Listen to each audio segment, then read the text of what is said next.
Okay, I think I am live now. I seem to see myself on Twitch. So there's video and hopefully there's sound. So if you can't hear me, let me know. I don't even know if anybody's here. So,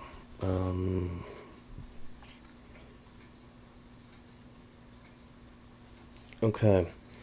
So last week we discussed kind of the Greek creation myths about how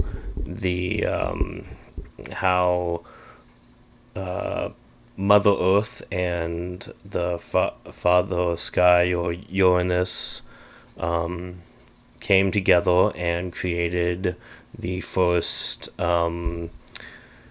beings. They created the Titans and the Cyclops and many other children, and we learned how Kronos overthrew his father, and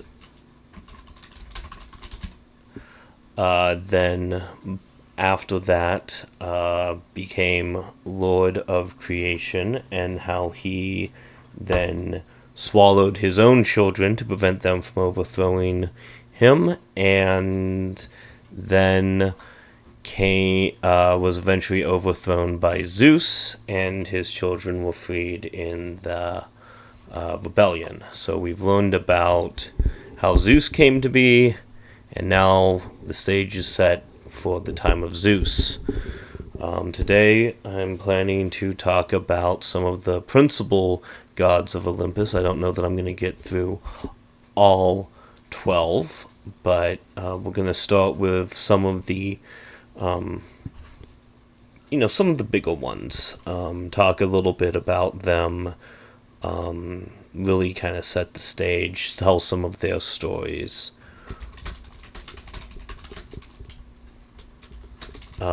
So, all right. I hope that I hope some people show up and get to listen in. But we're gonna start with a goddess, actually.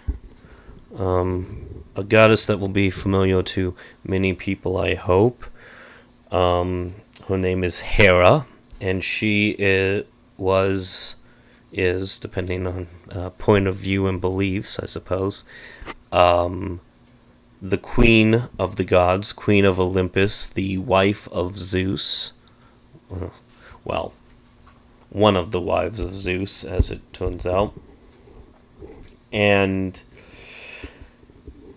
Hera is the archetype for the jealous, scorned wife. She was very jealous, and even Zeus, who had nothing to fear as Lord of all of the universe,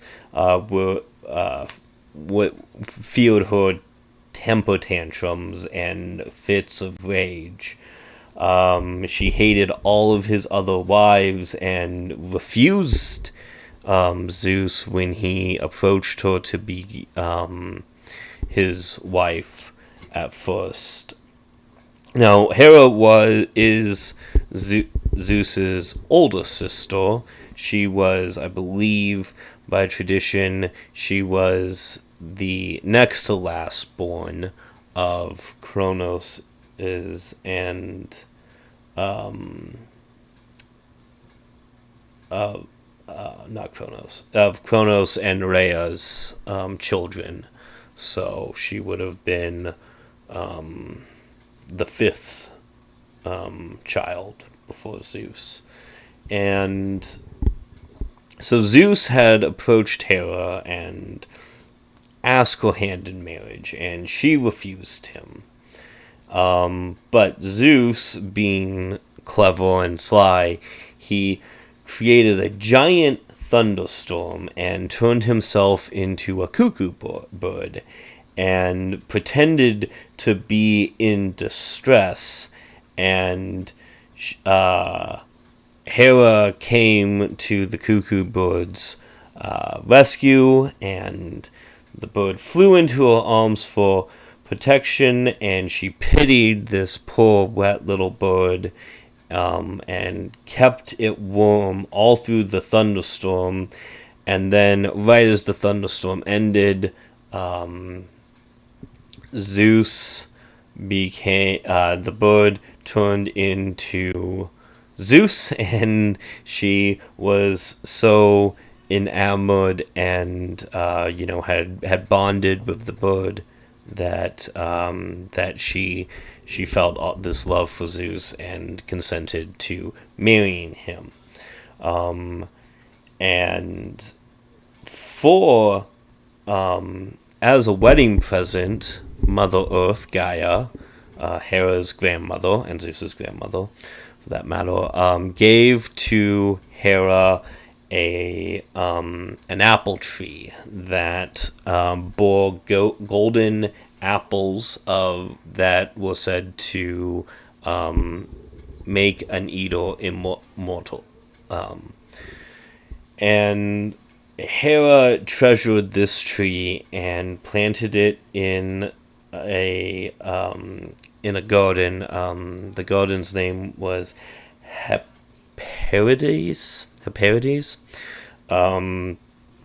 which was her own private secret garden in the West. And she had a 100-headed dragon that she put under the tree to guard it, and it had 100 heads, and 50 of them would sleep at a time, and 50 of them would remain awake. So there was this constant 24-hour protection on her, tree of immortality. And she had there were 3 nymphs that cared to and tended to this tree. So, and Zeus, for his own part, did love Hera, but Zeus had he liked dalliances. He was definitely not one to pass up a pretty girl who might catch his eye in rocky Greece, and would often sneak down and marry these mortal girls. Some of his justification was that any children from these unions would, be part god themselves, demigods, and would, in some terms, have part of the powers of their father, and that would be better for Greece. And often, as we get into this in the weeks to come, we will learn about these children of Zeus who became rulers and great heroes of Greece. In fact, that's probably the basis for about 80% of Greek myth is the children of Zeus's forays into his romances.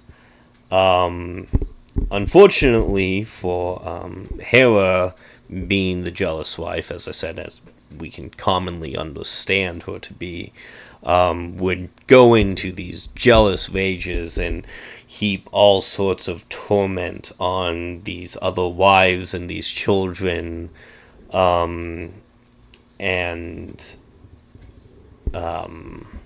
Zeus had limited abilities to help, these people. In one such story, to kind of give you an archetype of how these things would go, Hera once looked out on Earth, and over Greece she saw a thunder cloud where there shouldn't have been there were no other clouds. There was just a small cloud, and she darted into the cloud. She rushed down, darted into the cloud, where she suspected that Zeus was off on one of his many love affairs. And in the cloud, as she expected, she found Zeus. And there, in the cloud, she found Zeus, but with him was a small white cow. And Zeus had seen Hera coming, and he, to protect his newest bride or romance, a girl named Io, that's just Io, he changed the girl into a cow, but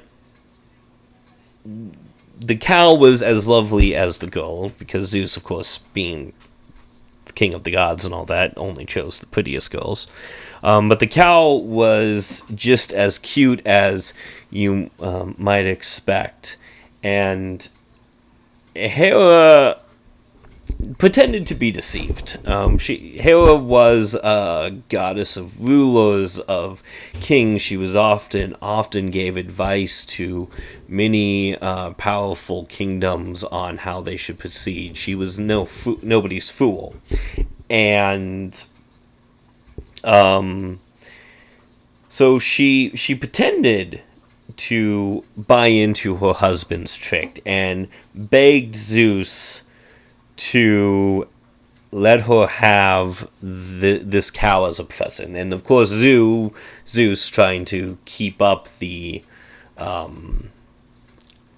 trying to keep up the deception, had no choice but to give in to her wish for such a small thing, and so she got to keep the cow.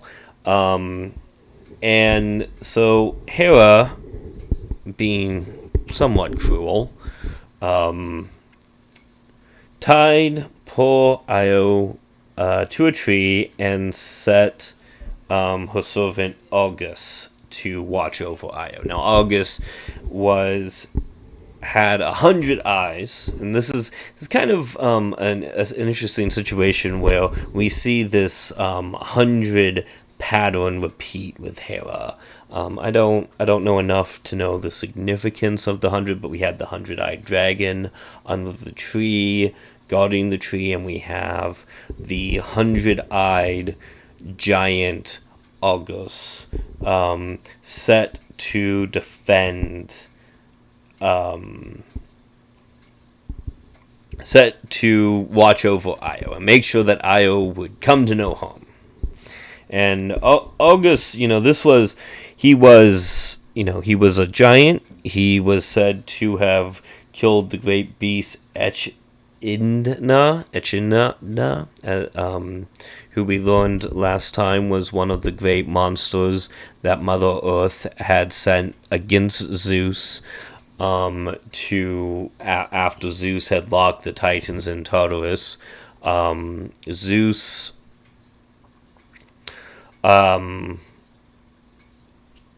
Argus had been part of that fight. He had sided with the gods and helped bring down Echidna.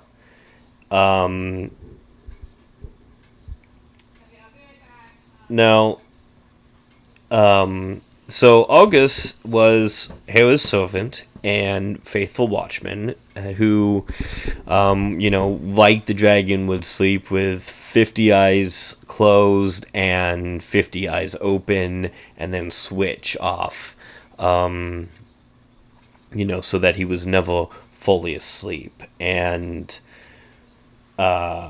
so poor Io is now tied to this tree, has this giant standing over her, and she's a poor mortal girl who, has been turned into a cow, so she's having to figure out how to walk on four legs and eat grass. And so she raised her eyes to Olympus and, silently begged Zeus to save her, Zeus who had come down and,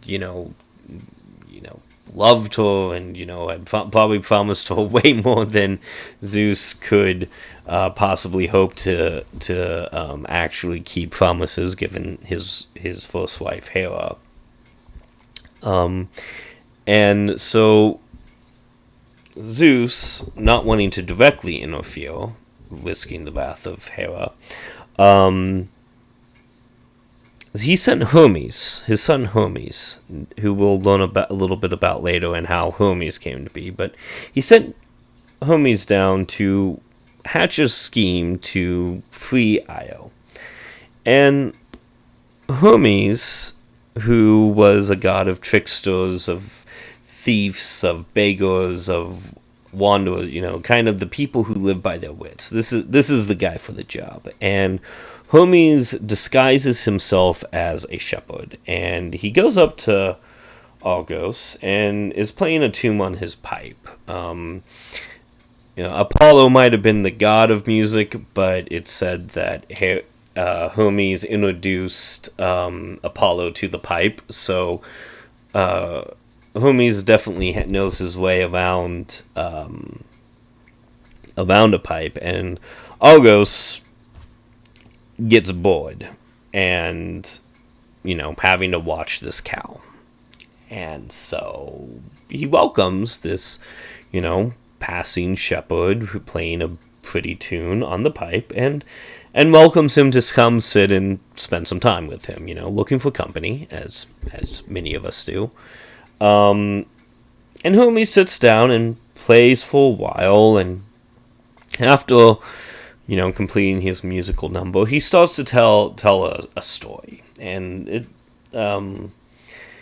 he tells this very long, boring story, and he makes it as dull as possible, probably much like my renditions of the Greek myths. But I'm sure Hermes could make this could tell things even more boring than I can. Being the god of tricksters. And it had no beginning, really, and no end, as the tradition goes, and slowly, the eyes start to droop, and half of them fall asleep, and Hermes goes on, keeps, just telling this dull story, and Argos, who's been bored all day, for who knows how long at this point, keeps telling, he's done out. It's a warm summer day, and Hermes droning on, one by one, all of the eyes shut, and Argos is asleep. And quickly, Hermes has a magic wand, and he touches all the eyelids so that the giant will close them forever in an eternal sleep. And essentially, Argus, Argus, Argus, I guess. I've been saying Argus, but it's an us. Argus is the first person to die of boredom.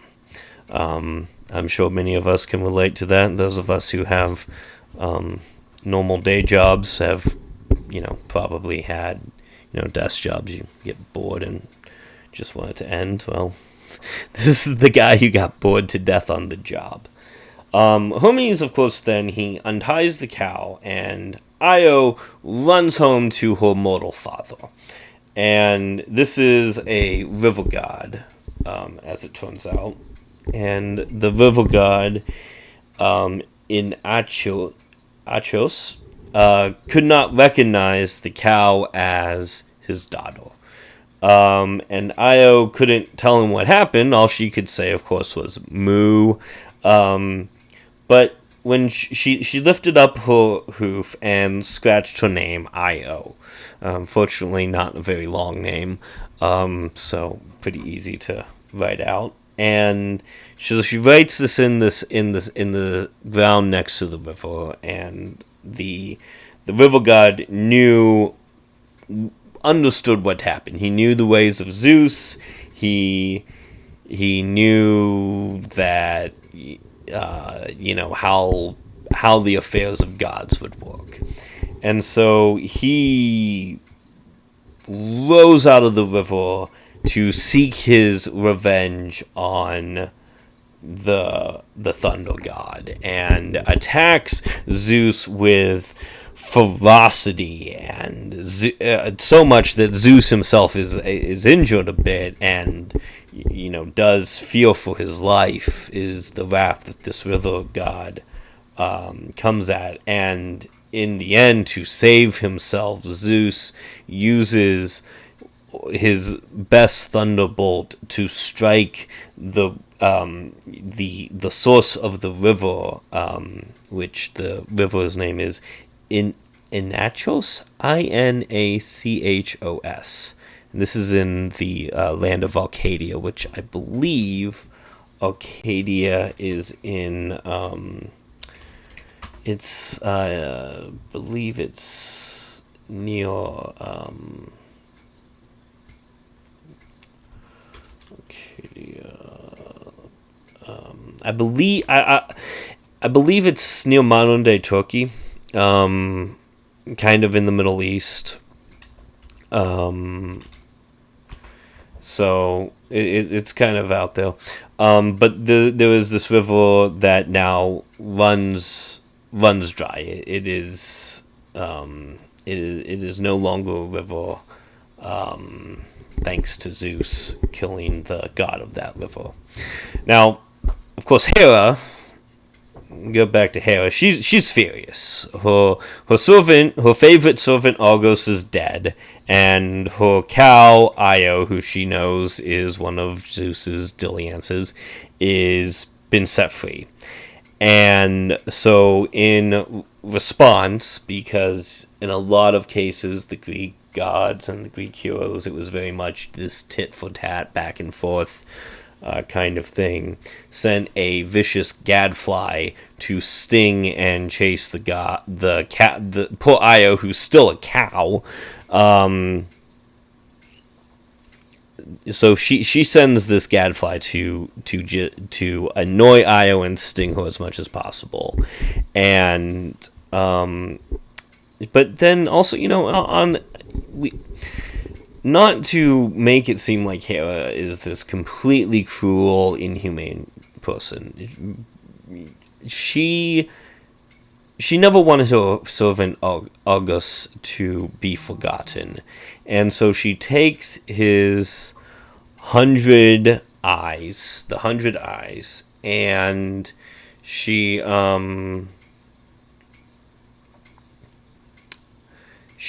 places them in the tail of her peacock, which is her favorite bird. And the eyes could no longer see, but they look gorgeous. And anyone who's seen a peacock's tail, spread out fully, it looks like 100 eyes. It's got these beautiful colors. And in kind of the same way that, there's a little bit of vanity to Hera. And so she gives this bird these 100 eyes that look gorgeous when it spreads them out, and they say that the Greeks viewed the peacock as the vainest of birds because of these 100 eyes.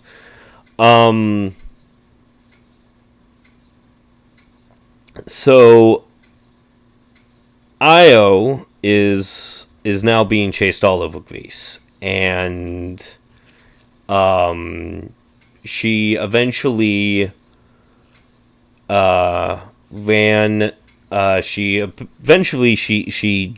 jumps the strait between Greece and Asia Minor, which is called Bosporus, which translates to something roughly called Cloudfjord. So that's not sure if the legend or the name came first, and then the legend explains the name, or if the legend is how the fjord got named. But there it is. And still, the gadfly is pursuing her. It chases her all the way down the Middle East and into the land of Egypt.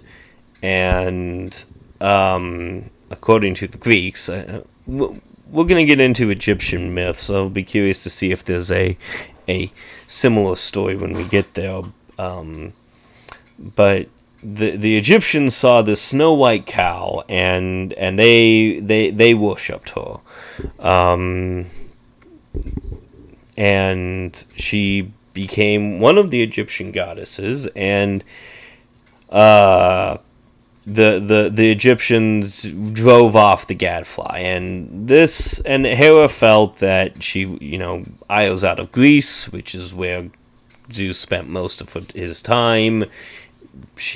Io is out of their control, so she allows Zeus to change Io back into human shape, and makes Zeus promise to never see Io again, never to look at her even. Like, he can't even look at her from atop of Olympus. And she allows Io to remain in Egypt and become this goddess queen. And her first son was issue of Zeus, so became one of these demigods, one of these great heroes with a little bit of divinity in them, and ruled for many kingdoms after that. So, okay, so that's a little bit about Hera, and that kind of gives you an idea of the ongoing back and forth relationship of Hera and Zeus, are two, in many ways, primary deities. One could argue that Apollo and Hermes and Athena do show up in more stories, and that's partly because their roles were much more interactive in protecting and working with humans. But in a lot of ways, a lot of the conflicts and the issues in the Greek myths do trace back to this kind of archetype of Zeus sees a pretty girl, Zeus has a love affair, and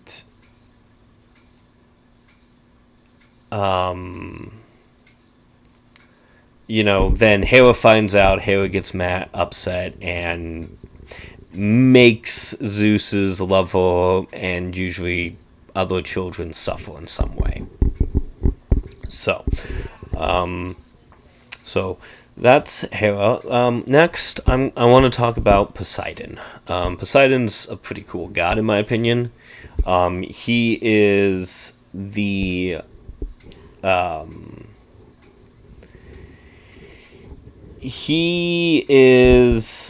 second oldest child of Kronos and Rhea, I believe. I believe he's the second oldest. I think it goes Hades, Poseidon.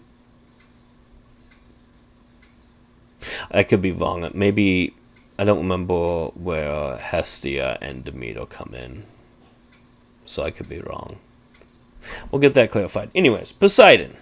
Poseidon's Lord of the Sea. We know Poseidon. Like, he carries the Titan, crafted by the Cyclopses. And he could, when he strikes the ground, the earth splits open. There's earthquakes and lava and all sorts of stuff. And when he strikes the oceans, the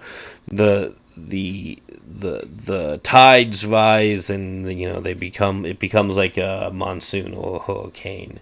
And he could have highly unpredictable mood swings, and could in theory cause the earth and the sea to tremble and shake. But when he was in calm moods, he could bring a nice peaceful sea for sailors, and he would rise new lands out of the water, creating many of the islands in the Mediterranean and elsewhere, when he was in a good mood to do so. And he had ruled. So the previous god of the sea had been Noreus. And Noreus had not been a titan. He was, after Kronos drove Uranus out of reality. If we remember, Mother Earth took a second husband, Pontus, of the seas. And they had children, and one of those children was Noreus, and he, and a lot of the mermaid myths kind of come from Nereus. He was pictured to have the fishtail, and he had a gray beard, and he was the father of 50 sea nymphs, Nereids, as they were known. And so after the rebellion, after Zeus and Poseidon and Hades and Hera and the others, won out against Kronos, Poseidon, the three brothers, Zeus took the sky, and Poseidon took the sea, and Hades took the underworld. And so Poseidon comes down from Olympus, and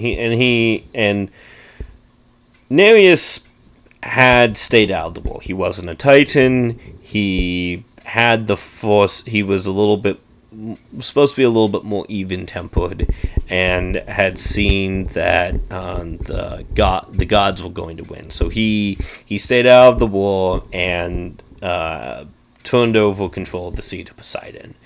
And in addition, he his daughter Amphitrite,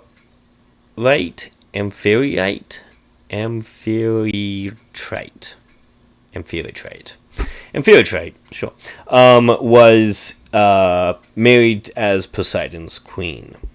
And Nereus, he retired to an underwater grotto and, lived under the sea, possibly an octopus's garden, whatever it is that retired ocean gods do.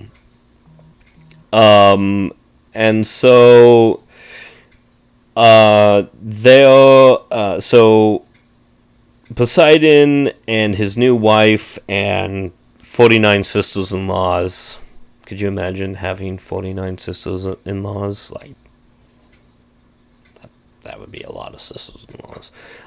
They live in this wonderful underground palace.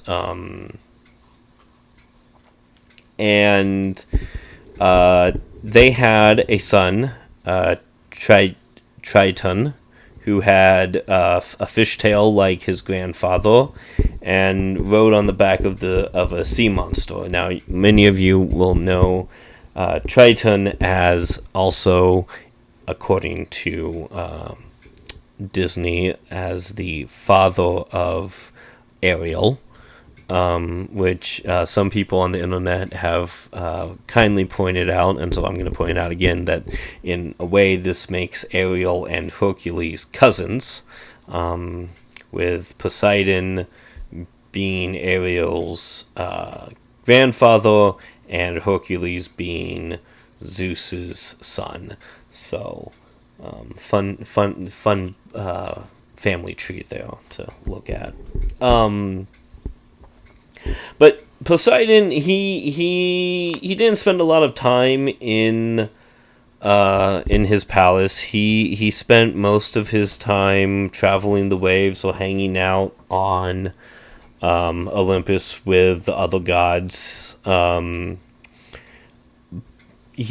Poseidon also was known to take other wives and have other children, but unlike Hera, Amphitrite, I'm really butchering her name, I'm sure, was not the jealous, vengeful wife that Hera is. Probably, luckily for anyone who wants to travel the seas, not having the sea god sleeping on the couch is it's probably a good thing for anyone wanting to, set sail. So,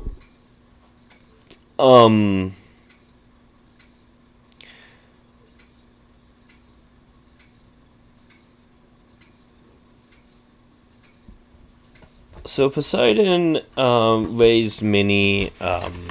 Poseidon was known for raising many islands, and he took a great interest in cities as well. The Poseidon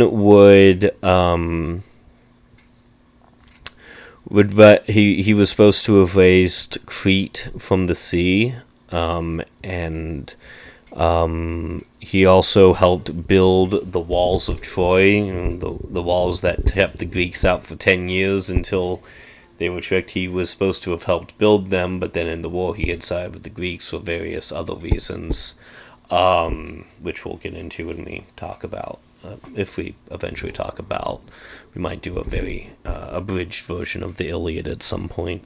But he also was raised out of the sea an island called Delos, which Delos was a little island where nothing grew but a single palm tree. And this was a very new island at the time, and when he first raised it out, it would float around the ocean. It didn't stay in one spot. It floated around. Didn't have a place to call its own yet, and so Delos is significant because it kind of plays into two other gods, Apollo and Artemis. And Zeus had married another goddess, because of course Zeus did, called Leto. And of course, Hera finds out that Leto is expecting twins, and Hera flies into a jealous rage and had ordered all the lands in the world to refuse Leto shelter. And so Leto was she was pregnant with twins, and and all the lands are all rejecting her. The land itself is driving her away, and so she could not find a place to rest and give birth. But as we mentioned, Delos was floating around and therefore wasn't yet land. And so it's floating around out here. And so it's not really land, so it is not under the it is not bound by the decree of Hera that Leto shall be rejected from every land. So on this island, the only thing that grows is a single palm tree. And it is here on this island that welcomes her, does not drive her away. Leto sinks down in the shade of the palm tree, and she's ready to give birth, but Hera, continuing to seek vengeance, not on her husband, but on her husband's other affairs, wives, mistresses, whatever you want to call them, had forbid the goddess Ilithia, who was the goddess of childbirth, from going to Leto and helping in the assistance with birth. And without the goddess of childbirth there, the children couldn't be born. The other goddesses felt sorry for Leto, and the other goddesses they see Leto, and Leto is one of their own, and they most of them are parents themselves, are mothers themselves, and know the pain of childbirth and how horrific it is when a child isn't being born. And so they come together, and they offer Hera a gift. They offer her this beautiful necklace. It was supposed to be made of golden amber and was 9 yards long. If you can imagine 9 yards of golden amber as a necklace. Now imagine wearing that thing and not having your head immediately pulled down, but that's why she's a goddess and we're merely mortals, right? And so with this gift of this necklace from the other goddesses, Hera relents and allows Ilithia to be whisked by Iris, who was one of the messengers of the gods, traveled by the rainbow, allowed Iris to take Ilithia down to the island of Delos and to assist in the birth of Leto's children. Now, unlike other children of Zeus who were born of mortals, Leto is also a goddess, and I'm not entirely sure what her family lineage is. I'm not sure if she comes from. I'm guessing that she comes from Mother Earth's second marriage as well to Pontus, and is either the daughter of Earth or a granddaughter of Earth. But I'm not entirely clear on that point. So, Leto's first child born is the goddess Artemis, who was supposed to be as beautiful and pale as the moon, but with hair as dark as night. She was the goddess of the hunt and newborn creatures, and then following her closely after was Apollo, and he was he had golden hair and was this fair god. He was the sun god. He was a god of music and light and reason, and oftentimes was a very popular god amongst the mortals, especially mortal men in Greek society. So Zeus is overjoyed to have two beautiful twins, and he gave each of them a silver bow and a quiver of arrows, and the arrows of Artemis were said to have been as soft as moonbeams and brought painless death, and those of Apollo were hard and piercing like the rays of the sun. Thus the sun and moon goddesses, god and goddesses respectively. So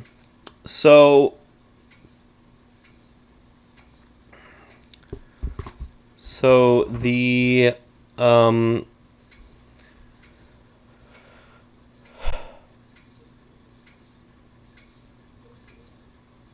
Zeus and Poseidon come together, and they bless this island, and Poseidon helps Zeus fasten it to the bottom of the sea, this island of Delos, and it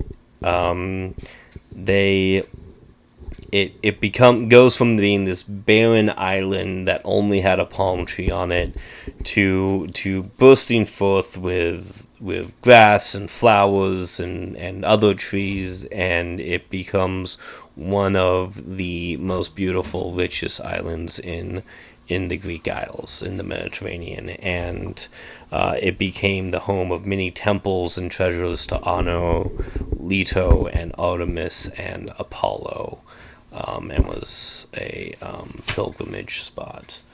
So we're gonna let's see. I have about 13 minutes left, and we're going to talk and might go a little bit longer than 13. We'll see. But we're going to talk about the last of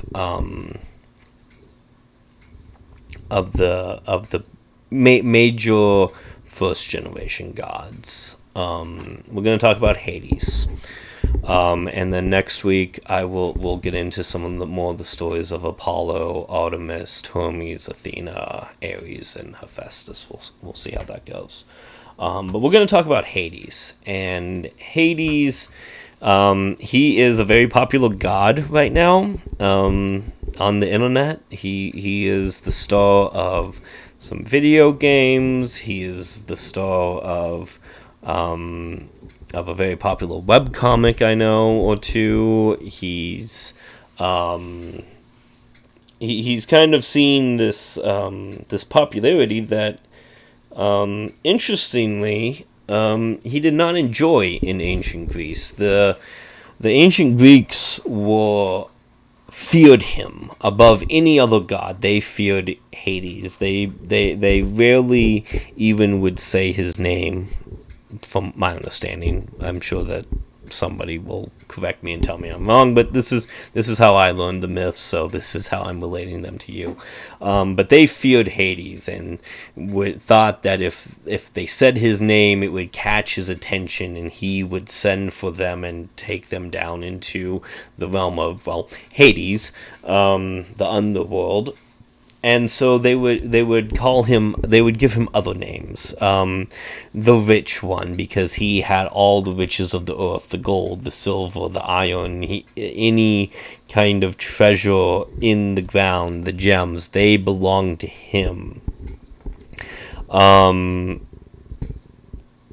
They also would kind of ironically call him the Hospitable One, because in his underground realm there would always be room for one more soul, another dead soul. So he was always the Hospitable One.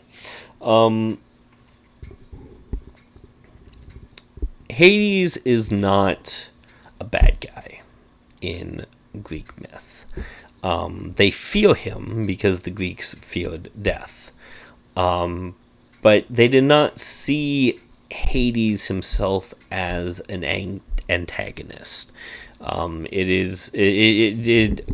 know that a lot of people have a love for the Disney Hercules movie, but it really did Hades, they did Hades kind of dirty there.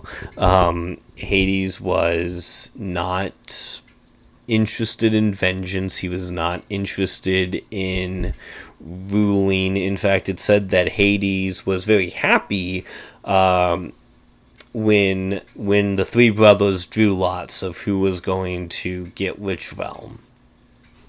That Hades was pleased with getting the underworld because he was he's kind of an introvert in a way. From the other gods, he likes to have his privacy. He didn't go up to Olympus that often. He was not interested in the power. He liked doing his job. Now, to get into the underworld, the realm of Hades, the souls of the dead would be guided by Hermes to the banks of the river Styx, which was a murky, stagnant river. And there Hermes would leave these dead souls in charge of the ferryman, Charon.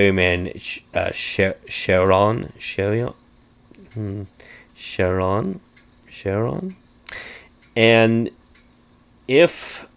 Charon was a bit of a greedy god. he would demand a toll. You pay the ferryman. He would demand a toll, and if the dead soul had money, they could pay the ferryman and take them across the river into the realm of Hades. If they didn't have the money, he would refuse passage, and those who could not pay would have to wander around. And there was a pauper's entrance, as a poor person's entrance to Hades, but you would be this lost, wandering soul trying to find your way in. And so in the ancient times, when a family member died, if the family could afford it, they would put a coin under the tongue, so that when the soul, and the idea was that the coin would stay under the tongue as you pass into the next world, and could then use that coin to pay the ferryman for passage into Hades. Sooner or later, even if you can't pay, as I said, there was another way. You could wander around, and you could eventually find a way across the river and into Hades. All mortals would come to Hades in the end, and once inside, the gates of Hades were guarded by the great three-headed watchdog Cerberus. And Cerberus would allow the souls of mortals to pass, but once past, they could never go out. And Cerberus, 3 heads, gnashing teeth, had a spiked tail. He kept the souls in the underworld. And so Hades lives in this underground palace. And he's rich, he's got gold, he's got gems, he's in charge of making sure that the mortal souls stay, he's got, Hermes takes the souls to Styx, Charon takes them across the river, they pass Cerberus, and then they're in the realms of Hades, and Hades oversees all of this. Now, Hades does have a companion, and many of you know her as Persephone, and she was a beautiful goddess, but in the underworld she was somber and silent and supposedly unhappy. Now some of the modern interpretations of Persephone and Hades are a little bit have reinterpreted the myth, but the original myth that I learned says that Persephone was the daughter of Demeter, who was the goddess of Hades and one of Zeus's and Hades' sisters. And so Persephone, who I believe was a daughter of Zeus, but I believe so. But regardless of who her father was, Demeter was the goddess of the harvest, and so she's a very important goddess to the Greeks, and to harvest gods and goddesses in any ancient religion are going to be one of the most important, because without the gods of the harvest, there's no food to get through the winter. You need your harvest gods. And so Persephone was the goddess of spring, and they loved the earth, and Demeter would often take Persephone down to the earth, and where Persephone danced, flowers would spring up, and she was a very happy goddess, and she was so lovely and full of grace and joy that Hades, down in his gloomy underground palace where he lives alone, surrounded by the wailing dead souls of mortals who, I kind of didn't mention this, but when the when the souls of the dead came to Hades, they would drink from when they drank of the water and they ate of the food of the realm, they would forget their own lives. They would start to forget their own lives. Even the great heroes would slowly over time forget their lives beforehand. And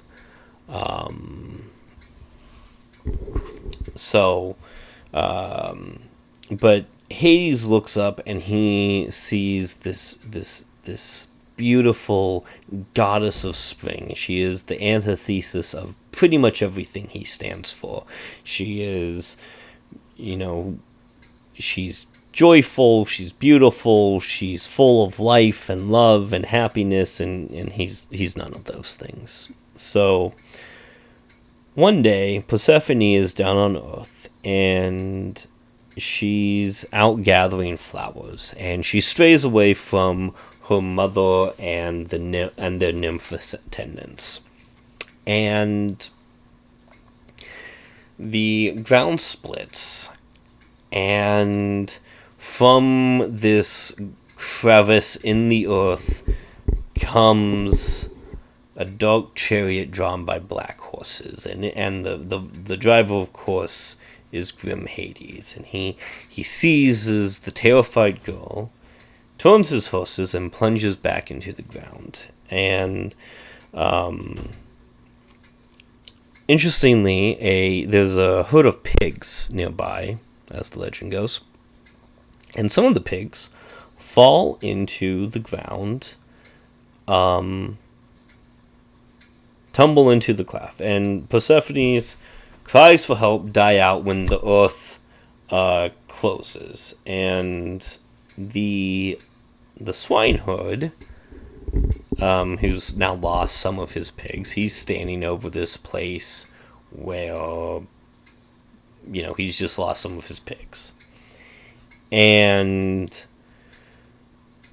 Demeter, in the meantime, has realized that her daughter's gone missing, and her daughter means everything to her. When up on Olympus, Demeter had this the kind of a golden throne in the same way that like a wheat field would be gold, like this wheat gold throne, and Persephone would sit on her lap. They would do everything together. Like Persephone is her world, and Demeter's rushing around this meadow looking for her daughter, who has vanished without a trace, as Hades is racing his chariot of horses back down into the underground world, having abducted Persephone. And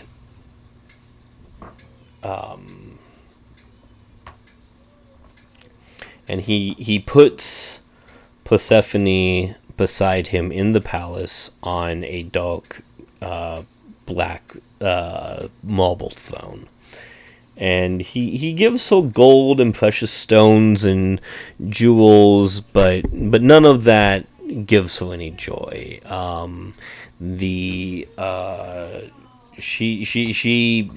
Persephone doesn't care about cold stones and gems. She is a goddess of outdoors. She wants sunshine and flowers, and she wants her mother, the goddess of harvest.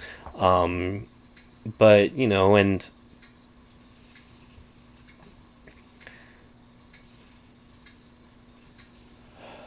the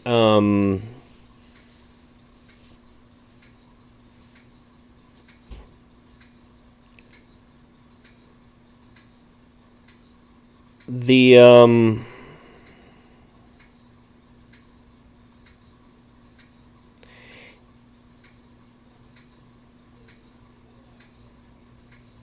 Hades is trying to win her over, and he shows her around.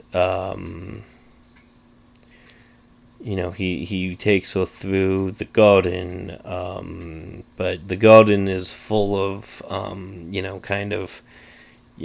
weeping willow kind of trees or poplars, and there's no flowers, there's no fruit, there's no sunshine, there's no birds to sing in the branches, all of the things that Persephone associates with joy in nature. In fact, in the whole realm of Hades, there's only one tree that bears fruit, and there is the single tree, the pomegranate tree. And Hades tries to get his gardener to offer the tempting red fruit of the pomegranates to Persephone, but she refuses to touch the fruit of the dead. She knows that eating the fruit of the dead causes one to become bound to the realm, and so she continuously refuses and would just walk through this miserable garden with Hades, and her heart's turning to ice. She's miserable. Back up on Earth, Demeter is running around all over the place trying to find her daughter, and she can't find him, and as she grieves, nature grieves with Demeter. She is a nature goddess. She is heartbroken, and so nature is broken too. The trees are losing their leaves for the first time. Flowers are wilting. The fields are barren and cold. There's nothing to harvest. Nothing could sprout. Nothing could grow well. She was in mourning, and the people and the animal, up to this point, there had been no seasons. And so the whole world is going from this lush paradise and is turning, it's going barren. For the first time, there is autumn and winter for the first time. And the people and the animals are starving. They haven't collected food to survive a drought or survive a harvest. There not being a harvest, and so they're dying. And all the gods are begging Demeter to bless the earth and get things back to normal, and she refuses. She is not gonna do anything until she's found her daughter. And so eventually she takes on the guise of an old woman, and she returns to the place where Persephone first vanish, and she, in this meadow, she asked the sun if the sun saw anything, but the sun, Helios, said no. The dark clouds had hidden his face that day, and she wanders through this meadow and meets a youth, Triptolemus, who this youth, Triptolemus, informs her that his brother is a swineherd, and that his brother told him the story of a giant, crevice opening in the ground and losing part of his pig herd into the ground, and heard the frightened screams of a girl on the day of this abduction. Now, Demeter knows that there's only one being that could do this. There's only one being that could split the earth and make it clamp back up. Poseidon might make the earth split and tremble and shake, but he can't close it back up. There's only one God who can do this, who has that control, and that is Hades. And she knows Hades has now kidnapped Persephone, and she is full of grief, but that is now turning into anger. She is full of rage, and she calls Zeus and says to Zeus that if her daughter is not returned to her, she will never allow anything on earth to be, there would never be green earth again, and the earth will die.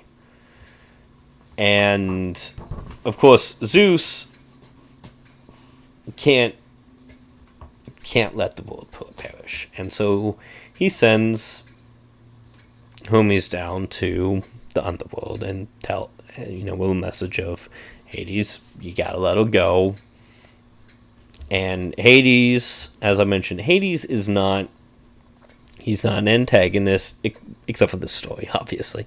But he's not challenging his brother. He's never, he in a lot of ways, Hades and Zeus have a very good sibling relationship, and also Zeus is the most powerful god. He's the Lord of the universe. So Hades is not, he's not going to start a war.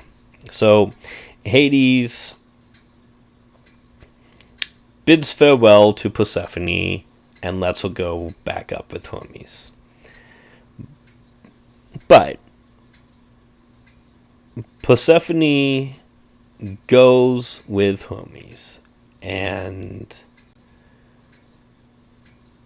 as they're leaving, as they're exiting the gates of the underworld, there is laughter from the garden, and laughter in Hades is almost unheard of. It is unheard of. And Hades turns to see what has caused this mirth of joy to penetrate his realm, and he sees his gardener, and the gardener is pointing at a pomegranate that is missing a few of its seeds. And this makes Hades smile, and he smiles as he watches Hermione's and Persephone return, and he knows that she has to return to him, for she has tasted the food of the dead. So Persephone appears on Earth, and Demeter springs to her feet with a cry of joy and rushes to greet her daughter. And she's no longer the old woman. She's no longer sad. Earth blooms anew, and grain ripens, and everything's well in the world. And Demeter tells her child that they'll never again be parted, and they're going to make nature bloom. But Hades goes up to Olympus, and he says she has tasted the food of the dead. She must return to the underworld. This is the law of the cosmos. And Persephone, not being a liar, she is a good girl. She is a good goddess. She's not deceitful or anything. She had to admit that she had tasted the food, and this is law. So Zeus steps in, and he can't let Persephone disappear. Because the world will stop being lush and full and will become barren, and animals and humans and everything will die. So Zeus can't allow Persephone to be separated from Demeter, but he also can't go against the basic cosmic law of the universe. There has to be this order. So what he decrees is that Persephone will spend 1 month in the underworld for every pomegranate seed that she ate, which happened to be 6. And so, each year, Persephone has to leave her mother. And that is when the autumn comes and it starts to turn cold as, as Persephone goes down into the underworld and the world is cold and barren as Demeter misses her daughter. And then in the spring, when she hears her daughter's footsteps coming up from the underworld and comes out, everything bursts back into bloom, and that's when we get spring. That's Persephone being the goddess of spring, and the world becomes warm again. And Demeter, she was saddened by the loss of her daughter, and did make people and animals suffer. But she is a kind goddess. She is a good goddess. She is the goddess of the harvest. She is one of the most important figures that you can have in any ancient society. She helps teach mankind how to store their grain and how to and she gives and she wants to help teach them farming. So the youth Triptolemus, who had told her the story of the missing pigs, she assigns him with a task, and she gives him she lends him her chariot, which is laden with grain, and she and Triptolemus go across the world, and they scatter the grain, and they teach man how to farm and grow grain, and to plant it in the spring when Persephone is returning, and then how to harvest it in the autumn and store it for the long months when Persephone is in the underworld with Hades. And so that is where we're going to end today. We're a little bit about 15 minutes over, so I think that's a good stopping point. And next week we are going to talk about some of the other gods and goddesses of Greek mythology. So I hope you all tune in then, and you can follow me on Twitch at twitch.tv/wesrant, WESRANT. You can also find the recordings of these videos on my YouTube channel, which is WestTubes. So if you miss a broadcast, just go searching for WestTubes, and you can subscribe there, like the video. The videos, you can catch the first episode there and all the subsequents. So thanks for watching, and stay hydrated. Bye.